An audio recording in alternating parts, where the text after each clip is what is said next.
I'm here in Denison, Texas. It is August 31st, 2024, last day of August. About a month ago, I received a letter from my attorney. It was a letter, an email showing the letterhead that Jennifer Bailey, the mother of my child, her attorney sent to my attorney. The letterhead stated that they have usurped my tiny house, that they have taken the trailer that I bought and paid for. The entire tiny house that I built, I designed and engineered and built with my own hands, me and my crews. And it's a 40-foot by 8.5-foot deck over gooseneck tiny house built on a flatbed trailer. Well, the story is, back in 2017 when I was purchasing the trailer, Jennifer Bailey and I were starting a family. We were getting pregnant and we were getting married, and I wanted to include her in my plans to build a home for my son, for our son. The home that I built, designed, built, and engineered is for my son Nicolas, Mayu Bailey Herrera. That's his full name, that's his full legal name, that's his birth name on his birth certificate, and I'm not even sure if she's went ahead and changed that name, but I imagine she has to hide his identity because she's already managed to take me off the birth certificate or remove me. She didn't even put me on, that's the thing. I didn't even find out till 2020 that my son, I was not added to the birth certificate that she went behind my back to go get in Austin without informing me that she was going to leave me off. So she planned this the whole time. She knew that she didn't want to create a family with me. She knew that she just wanted to get my seed, and I was a sperm bank for her. So she got my seed, she got my son, and she took my son from me. We went through a 5-year custody battle. I owned the house the whole time. I had it in my possession the whole time. I had it as storage, being stored. I had the lock on it. I had certain things about it, like it's all custom built, and it wasn't finished, so it's still in the middle of construction. And they went like a thief in the night, went to my storage unit after our divorce, and she went and grabbed the trailer.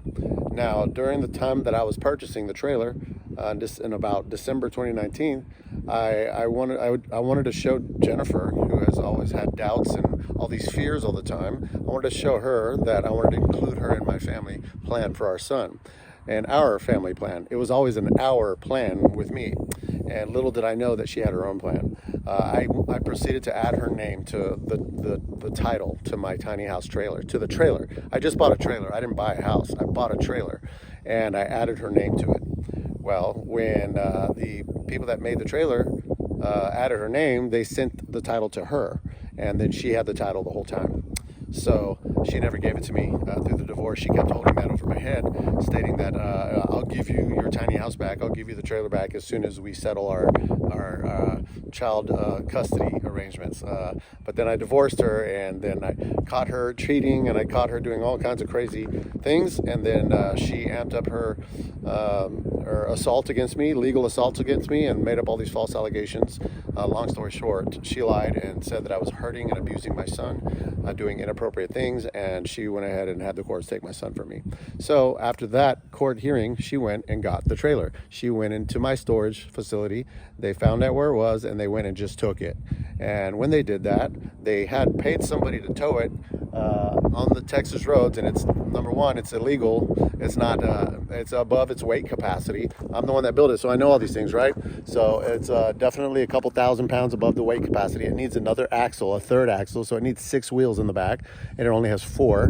And it's definitely overweighted, and I had storage inside of it where it was parked. So they actually took it with all my belongings inside of it and paid somebody to dangerously drive on a highway to bring it all the way to Denison, Texas. So I'm way out here in the country, not much out here.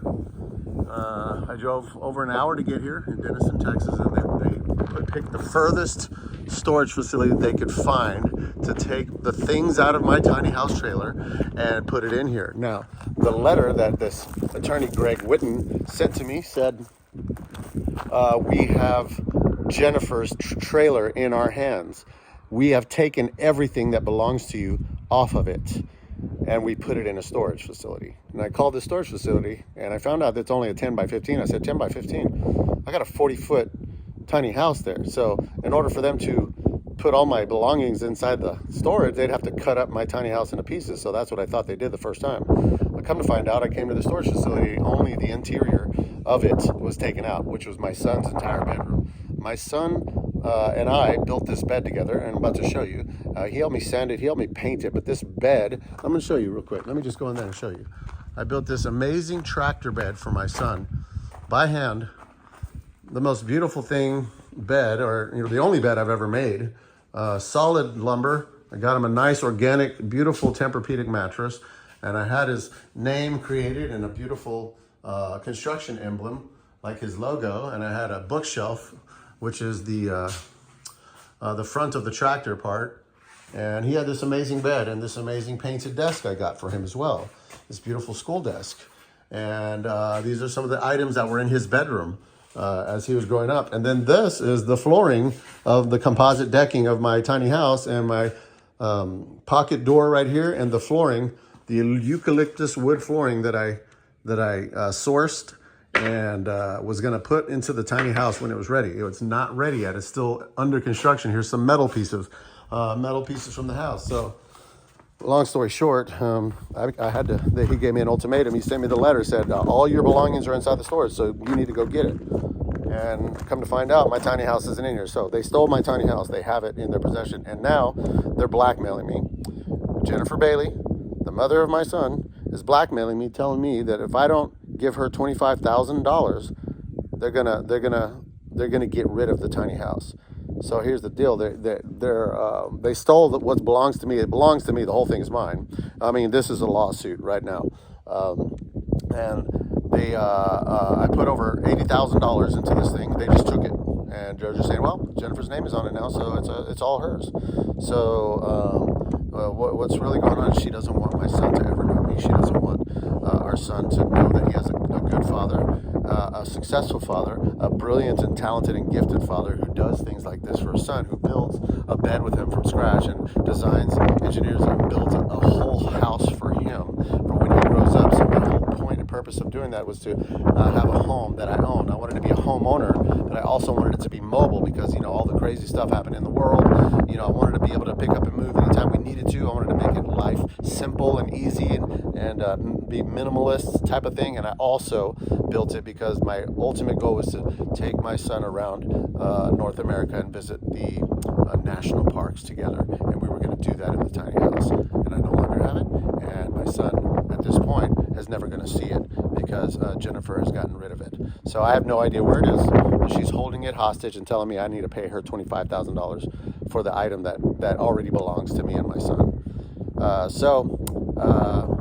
don't know what to do about that, but here I am at the storage facility, about to load it up in this little truck, and I have just a little bit of time. They said you got by midnight tonight to get it out, and I don't even know where I'm going to put it, but I'm getting it. So I just wanted to document this video and send a little message to my son, Nicolas Mayu Sonko Bailey Herrera. It is I, your father, Miguel Angel Herrera, and I just want to say I love you, son, and I miss you so very much, and I think about you every single day.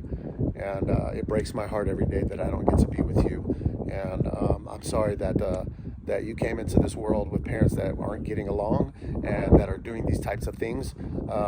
And I'm just sorry for what you're going through. And I send prayers over you, and I pray for prayers of protection over you, over your mind, over your consciousness, over your psyche, over your heart, and over your body.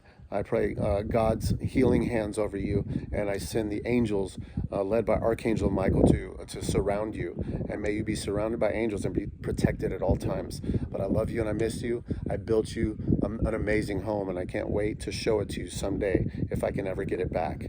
Okay, I'm grabbing your bed and your bedroom items, and this bed right here. I know, son, the second you see this, your memories are gonna strike a fire from when you were 2 and 3 years old when I built this for you. I know you're gonna remember this bed, and you're gonna remember me. So that's what she's trying to do. Your mother's trying to erase me from your memory, and that's not gonna happen. I'm grabbing this, and I'm gonna keep it for you, son. And whenever I see you again, whenever that is, I'm gonna show you everything that I did for you and all the things that I want to do with you. So I'm looking forward to the day that we can be reunited. And I love you, son.